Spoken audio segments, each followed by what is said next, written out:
When many people hear the word Auschwitz, they think of the death camp with its infamous archway and its gas chambers where untold amounts of people were murdered.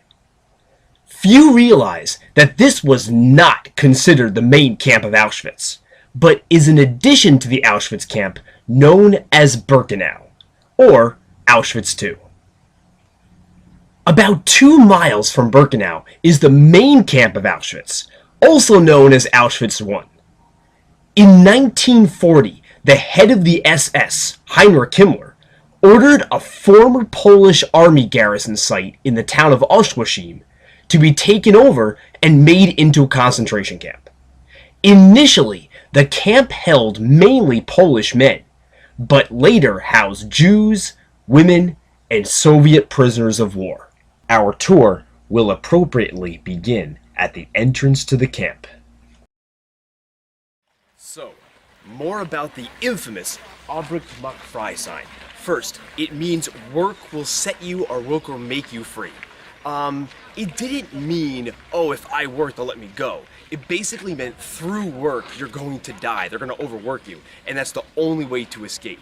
There was a little bit of resistance among the prisoners when they made that sign. If you look very, very closely, you can see the letter B in the first word is actually made upside down.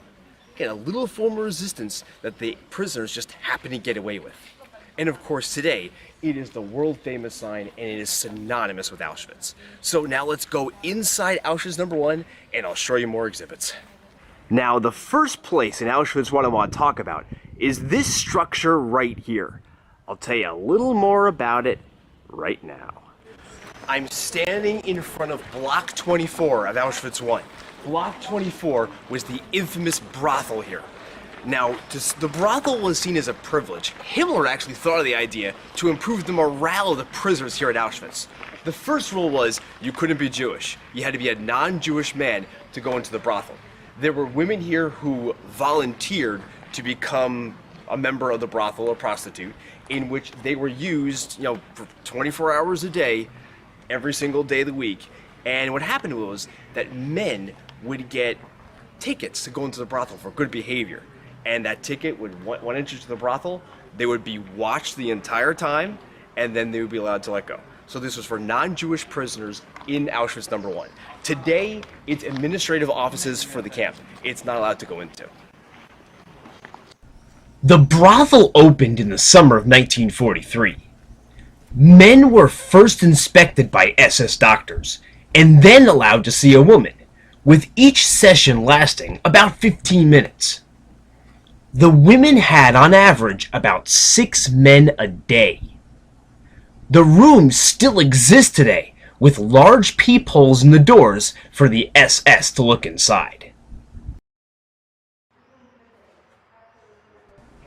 In another section of the camp, a water storage tank was constructed in early 1944 by the Auschwitz Fire Brigade, and select inmates were actually able to bathe in it. The brothel and the water tank show the complicated makeup of the Auschwitz camp, where you have rewards and at the same time you're worked to death. The original barracks of the main camp serves as the Auschwitz State Museum. Inside, they describe prisoner life and the material proof of Nazi crimes.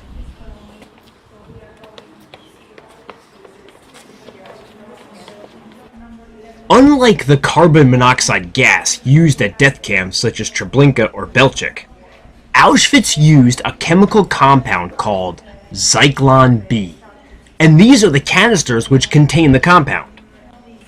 In its raw form, Zyklon B comes in small pellets, which after exposure to the air, gives off a cyanide gas.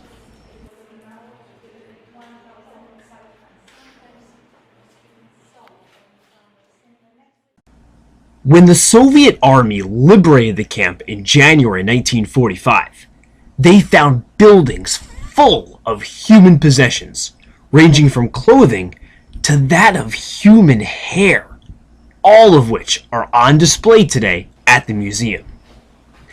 SS regulations made these goods property of the German government, and if an SS officer was found stealing, they were arrested.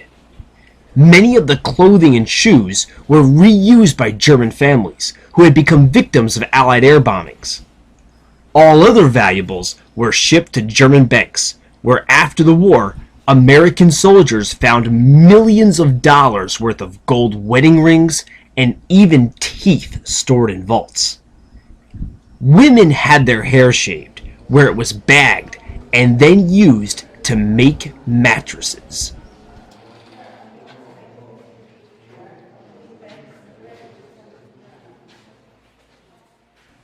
Up until 1942, Auschwitz would record prisoners' information and take photos of them for identification purposes. These pictures on the walls are here to give visitors the realization that the victims were people, just like you and me, who had lives and personalities, all of which was lost.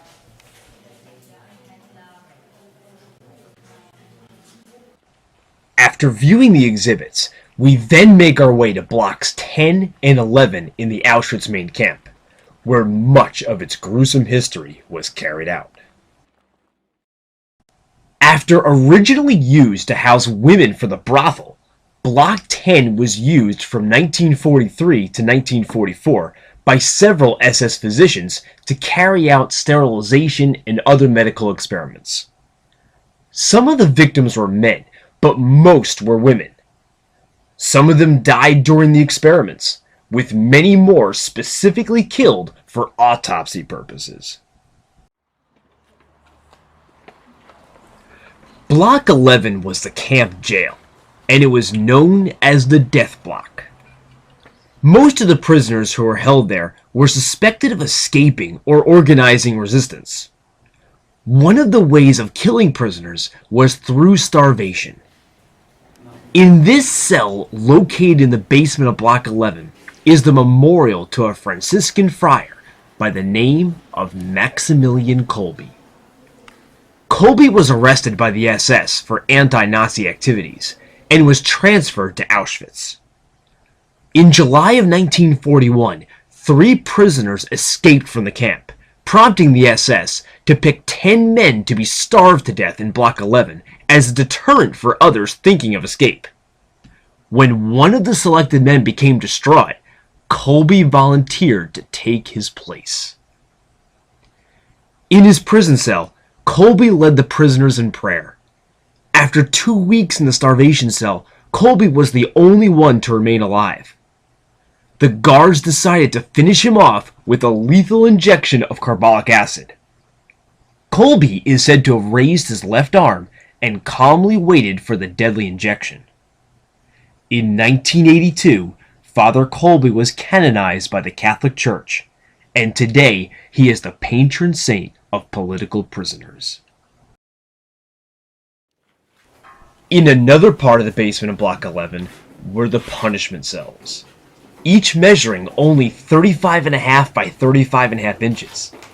Each cell had an air vent and a small entrance door measuring about 2.5 feet high. Up to 4 prisoners were put into each cell and forced to spend the night standing up before being sent out to work in the morning. Most of the prisoners died during this time because they became incapable of performing the hard labor expected of them during the day, as each punishment period lasted over 10 days in length. Block 11 is also known for being the site of the first SS attempts at gassing people in concentration camps. In September 1941, Commandant Rudolf Höss decided to test the chemical compound Zyklon B after one of his officers accidentally was exposed to it and passed out. He tested it on over 600 Soviet POWs and it worked. Through that experiment, Höss laid the blueprints for the 5 large gas chambers located within the Auschwitz complex. Outside Block 11 lies the execution wall. I'm in between block number 10 and block number 11. This is the site of the infamous execution wall here in Auschwitz I. This was the spot where a majority of the people who were intentionally executed met their fate.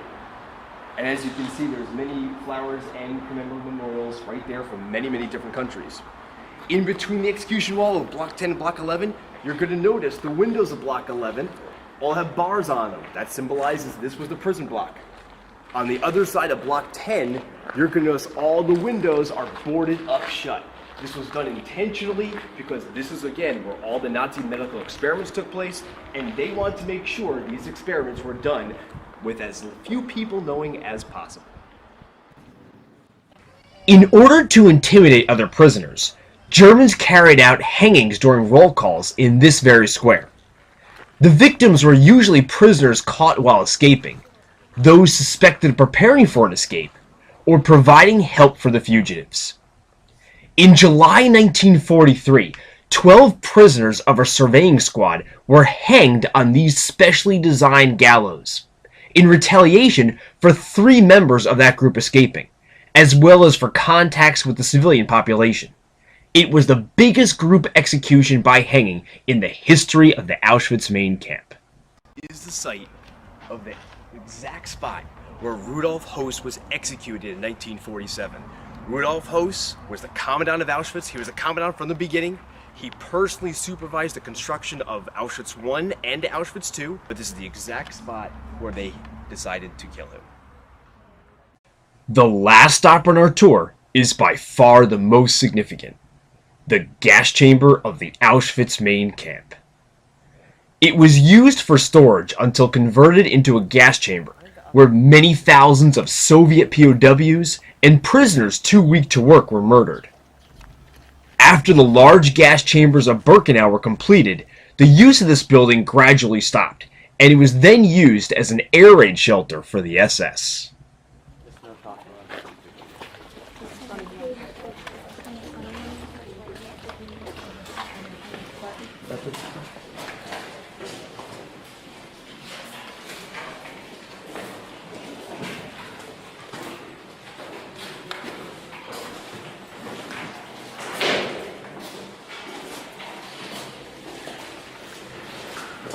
This is the gas chamber. We're inside it right now.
So, that was our tour of Auschwitz #1, from the gas chamber to block number 11.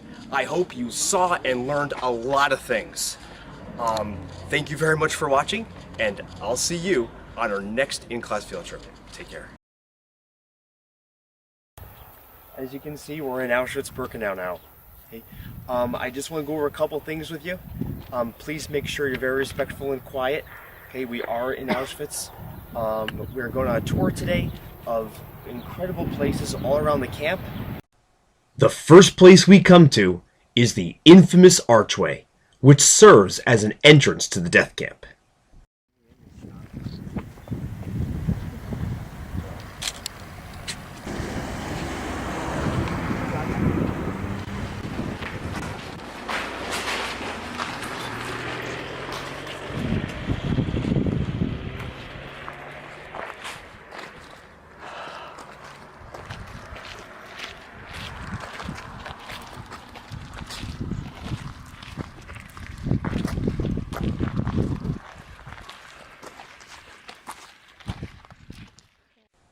After taking our first glimpse inside the camp, we walked down the train tracks to our first stop at an actual boxcar that brought people to Birkenau. This is also the spot where SS doctors such as Josef Mengele carried out the process known as selection. Okay, so this is an actual boxcar that was used to transport Hungarian Jews to Auschwitz in the spring and summer of 1944. When the boxcars went through the archway and came right to this point, they would get out of the boxcar and then they'd be in that process called selection. Dr. Mengele, other SS doctors would stand right here. They would go right over there. They'd have everybody in line and they would either point to the left or the right. If he pointed to the right, you would go through that gate over there. Those are the people who were chosen to live, where you had a chance of survival. If Dr. Mengele pointed to his left, you went down that way, straight towards crematories 2 and 3, right to the gas chamber. That was the process of selection right here in Auschwitz. At the very end of the road opposite the main gate is one of the most powerful sites in the camp.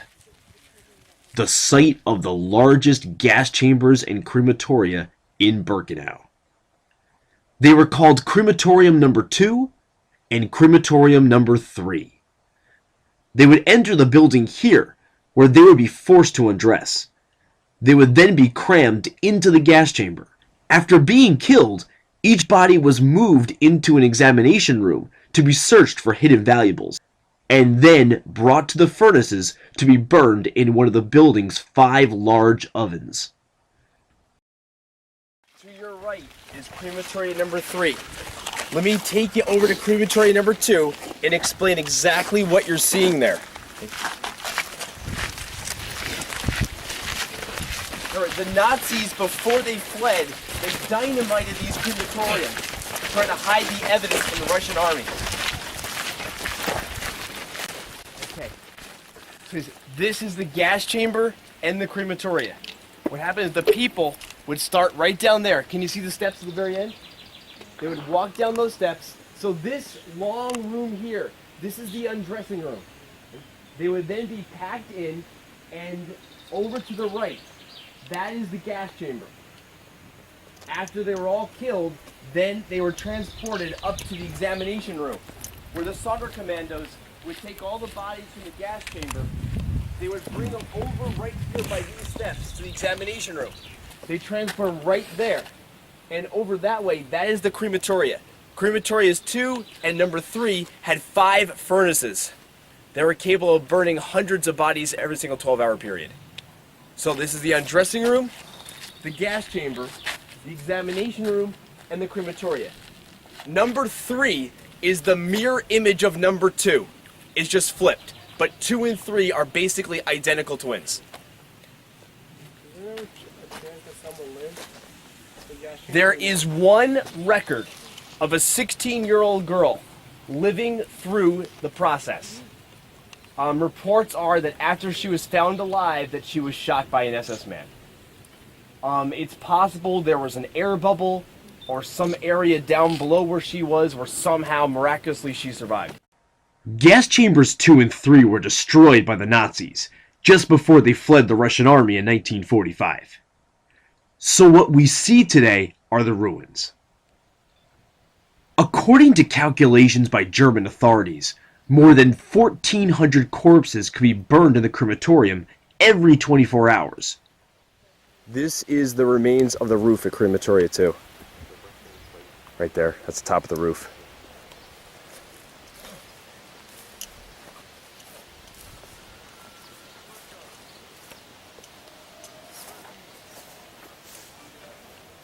Okay, let me explain to you crematory number 3. It's a little bit different from crematory number 2, but it's basically just its mirror image of it. So here's the undressing rooms. Over on the far side, the gas chamber. One difference between the gas chamber in number 2 versus number 3 is you can see the columns of the gas chamber in the middle of the room are still basically intact. The crematoria is right there, and if you look in the foreground, okay, the steps down to the examination room are completely intact. So if you go down there, you can actually see the steps right into that examination room. So we could take a few minutes, we could walk around here before we continue our journey. Now this is to give you a closer look at the crematorium gas chambers itself. The people would go right down those steps. This is the undressing area right here. Once they were undressed, they would then proceed to the left. And that ditch there with the pillars in the middle, that is the gas chamber. After the gas chamber had finished its job, then the bodies would be brought out into the crematoria, which is right here with its 5 furnaces. So we got the undressing room and the gas chambers right here.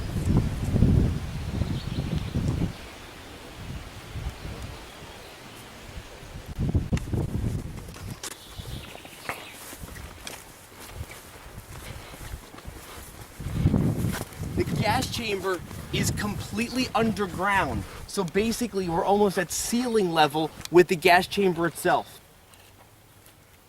So the 2,000 people, they'd be undressed, moved right into this room, and this was the gas chamber itself. After it was all over, then all the bodies would be transported inside there to the examination room, and then just to our left at this end of the building, that's the crematoria. Crematorias 2 and 3 had 5 large furnaces going all together. So this would accommodate 2,000 people at a time. These steps were used to bring those who died outside the gas chamber into the crematoria for disposal. They also served as a convenient exit from the examination room to bring hidden valuables out into a storage area. Our next stop is to visit the site of gas chambers 4 and 5. Okay, follow me, and we're gonna walk to crematorium number 5.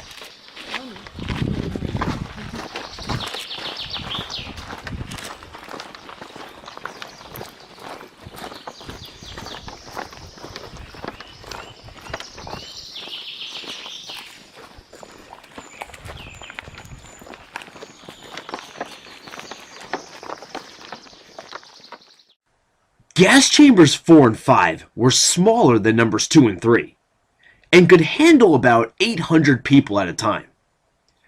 They would undress in a large room in the middle of the building, then be herded into the 3 gas chamber rooms.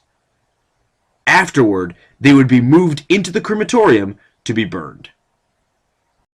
This is crematorium number 5. Okay, it's identical twin crematorium number 4. Is right over the other side, which we'll walk to in a couple minutes. Okay, these were built together. They were built in 1943. If you look, there's an original picture of the structure. The trees are all around it, as you can see.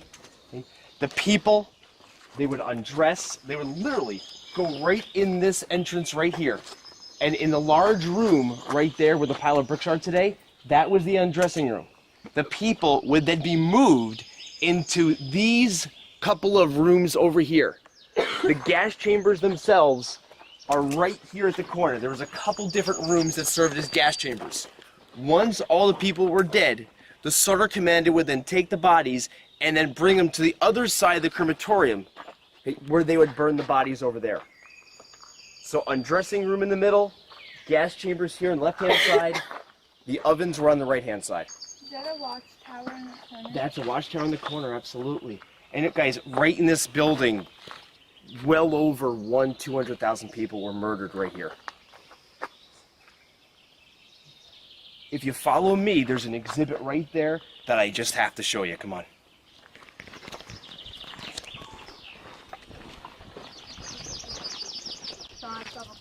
Okay.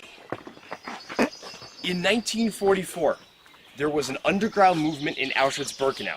And one of their main goals was to get the information of what's happening outside so the people of the world will know what's happening here. They smuggled in a camera, and under someone's coat, they took these 3 photographs. This is a photograph of women undressing literally right there at that spot. They're all undressing, and they're moving into this building, crematorium number 5. Then this picture, this is after the gassing. This was a day where the ovens in crematory number 5 either broke down or there were simply so many bodies the ovens couldn't handle the capacity. So they took all the bodies outside and the starter commandos right here burning them instead. The third photograph shows the same thing. Burning the bodies and they're being stripped naked, being walking right into crematory number 5.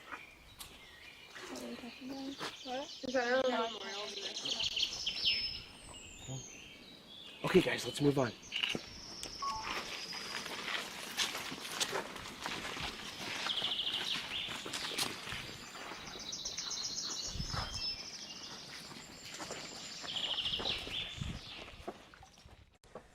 Gas chamber number 4 was the epicenter of a prisoner revolt in October 1944.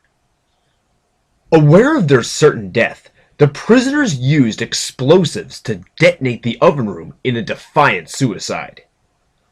It was damaged beyond repair and never used again.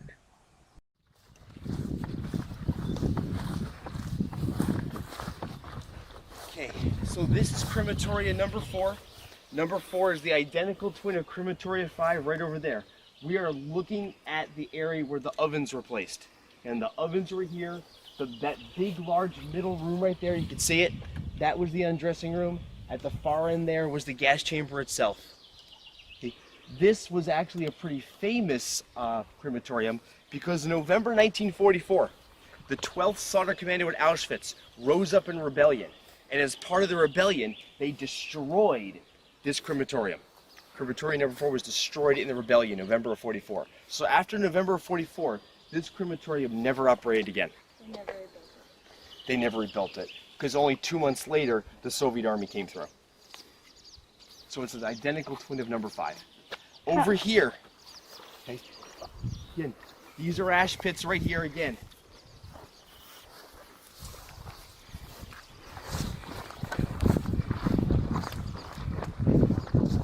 You see the ground right here? See how it's gray? See it?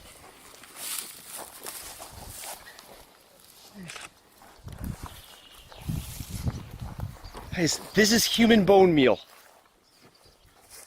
These are the remains of the people who were gassed at crematories number 4 and 5. It is all over this area to a depth of 10 feet. Is this here? Anything that's the gray stone, guys, right that's bone meal. Yeah.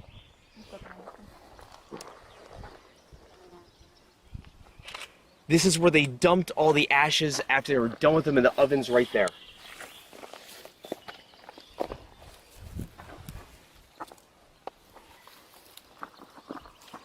It's pretty sick, isn't it?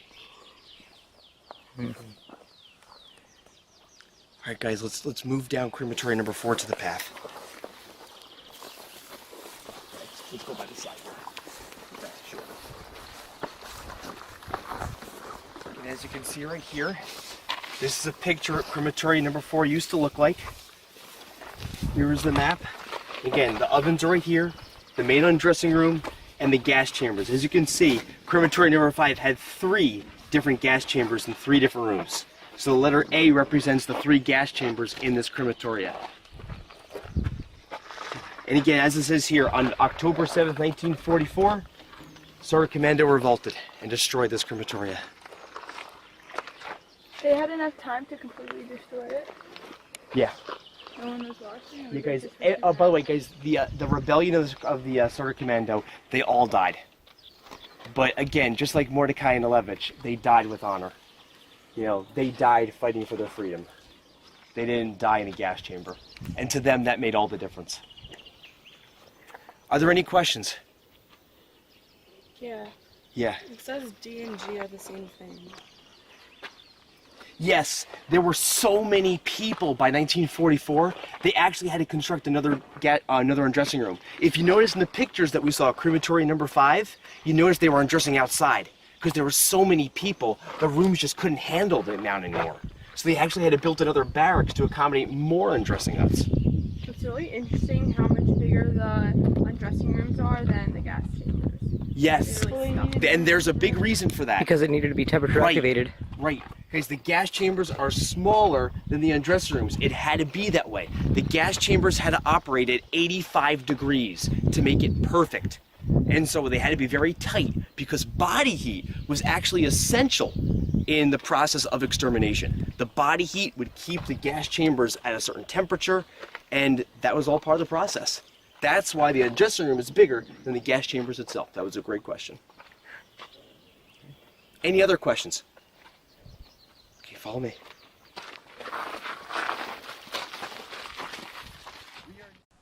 Our next stop is to the remains of a structure called the Little White House.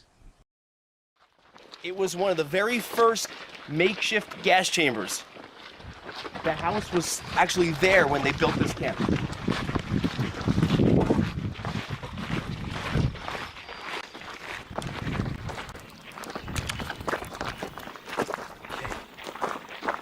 Before crematorias 2, 3, 4, and 5 were constructed, this was used as one of the first gas chambers in all of Birkenau. This was a structure that had already existed before they were building the camp itself. This became known as the Little White House. Guys, I know it looks very small, but they would gas hundreds of people in this structure. They started doing this in 1942. It was located in the back area, away from any homes, and so the Nazis said this was a perfect place to actually build a gas chamber. And so they converted this farmhouse into a gas chamber itself, known as the Little White House. Now notice how I said it was one of the very first gas chambers. I didn't say it was the very first gas chamber, did I? No, you didn't. The very first gas chamber is called the Little Red House, and it's down that path right there. Okay? All right, let's go. Our walk to the Little Red House takes us through a very isolated area of Auschwitz Birkenau. In this area is a little-known memorial to not only the most forgotten victims of the death camps, but to the first people that were gassed, Soviet prisoners of war. Right here, if you look right behind the fence, do you see that memorial with the big star? This is the memorial to all the Soviet prisoners of war who died at Birkenau. Don't forget, Russians are Slavic peoples. And to the Nazis, Slavs were, again, just like Polish people. They were just one step above Jews. They were basically considered dirt. And because they were considered racially inferior by the Nazis used Polish POWs to experiment on, especially when it comes to the very first gas chambers. So the first people to be gassed in December 1941 in Auschwitz were Soviet prisoners of war. And tens of thousands of Soviet POWs are going to die in camps. And so that is the memorial to all the Soviet soldiers who died in captivity from the Nazis. All right, guys, let's see the Little Red House.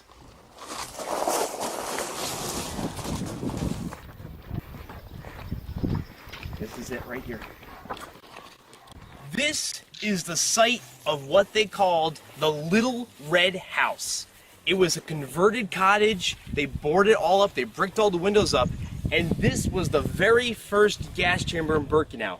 It was started in 1942, well before all the big crematoriums were built over in the main camp. This was the very, very first gas chamber. Hundreds of people we packed into this little red house and would be killed. And people are living. Yes, and if you notice, people live right around it. Look at the house right there. Their roof just overlooks it. Those people, like, did they live there? Like, during the... No, guys, during World War II, the people who lived in this would have been forcibly evicted. Right, but they lived here, like, while this was all happening? They lived in the town of Auschwitz, yes. Actually, you know what the name of this town is? Right here? This is Birkenau. That's what Auschwitz Birkenau gets its name from. There's an Auschwitz and a Birkenau. Of course, today the names are Polish, not German. Birkenau is German. But this was the very first site of the very first gas chamber. The next area we're going to was known as Canada. It was called this because Canada means land of plenty. This was a section of the camp where all the possessions the Nazis took from the victims were stored. Prisoners would separate the items by category, and then they were shipped back to Germany. When the Soviet Army liberated Auschwitz in 1945, they found the buildings in Canada loaded with clothes, shoes, and personal items. As you can see, here is a photograph of what Canada used to look like. It was more than a dozen barracks, just filled with material up to the ceiling. If you come with me, there is a little preserved site where they found a bunch of personal items. I'll show you that.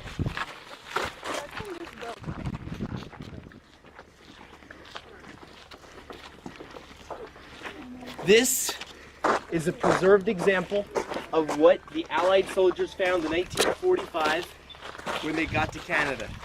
This is 100% real. This is not fabricated, this is not made up. This is actually the possessions of the Jews who were murdered in Auschwitz. Look closely. You'll see all different kinds of objects. You'll see razors, you'll see silverware, pots. Just take a look around it.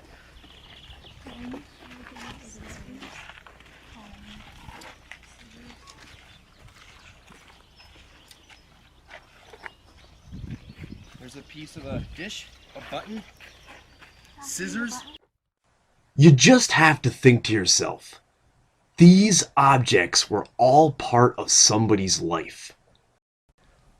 Right next to Canada is the main disinfection building, more commonly called the Bath and Sauna House. The sauna and bathhouse building is incredibly important because from 1943 to 1945, it's where the prisoners, who were chosen to live, were registered and inducted into the camp. Here, they would lose their possessions, have their hair shaved, get showered, and be given the famous striped pajama uniforms and tattoo numbers. It's also where, from time to time, the SS would delouse the prisoners and their clothes to prevent epidemics from spreading. This was mainly done to prevent the spread of disease to the SS men, not to help the prisoners.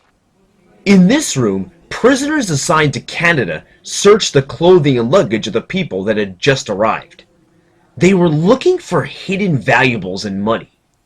Once the search was completed, the clothes were disinfected right here in the sauna building and then stored over in Canada before being sent back to Germany.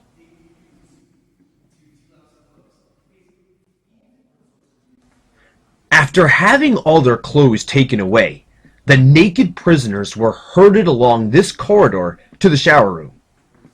The confiscated clothing from the Jewish victims, or taken from prisoners during the sporadic camp delousing operations, was disinfected in these chambers using hot air.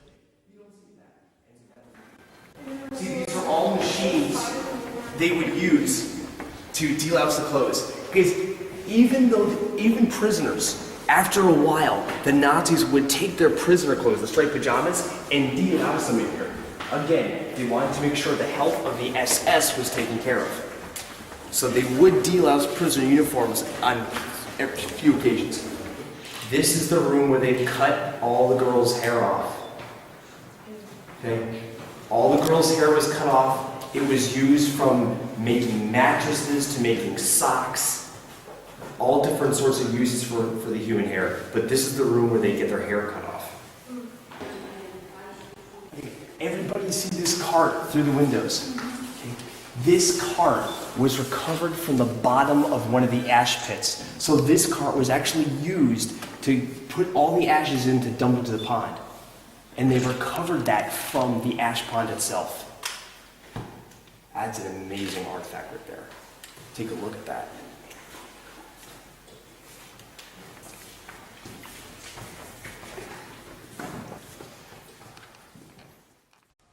After exiting the sauna building, we have time to visit one more place, located somewhere in the woods next to gas chamber number 5. So, Mr. Butchko, for the kids at home, where are we going? We are going to find the large ash field in the middle of Birkenau. It's a huge area where not even trees can grow because there's so much human bone meal. of all the ash pits in Auschwitz Birkenau, this is the biggest one of them all. As you can see, only grass grows here. See, they're cutting it right now. That's because trees can't grow in this spot because there's so much human bone meal down so far that trees can't even take root here. This is by far the largest field of human ashes in all of Auschwitz. And you're here today to see it. Amazing how big this place is.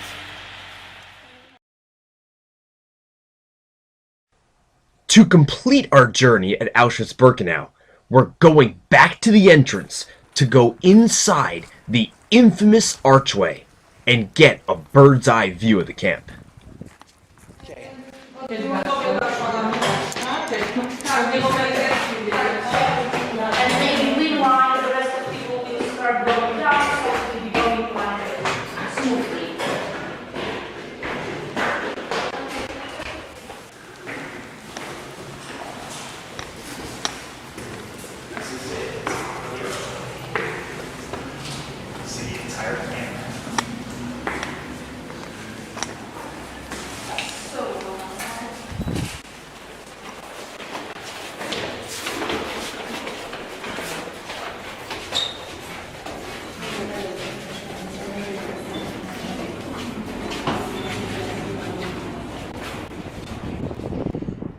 Wow, so this is from the top of the archway in Auschwitz Birkenau. You can see the entire camp from here. There's the barracks. Of course, there's the railway down to crematories 2 and 3. And there's the rest of it. Absolutely incredible, isn't it? Absolutely incredible. This is how high it is, if you can see.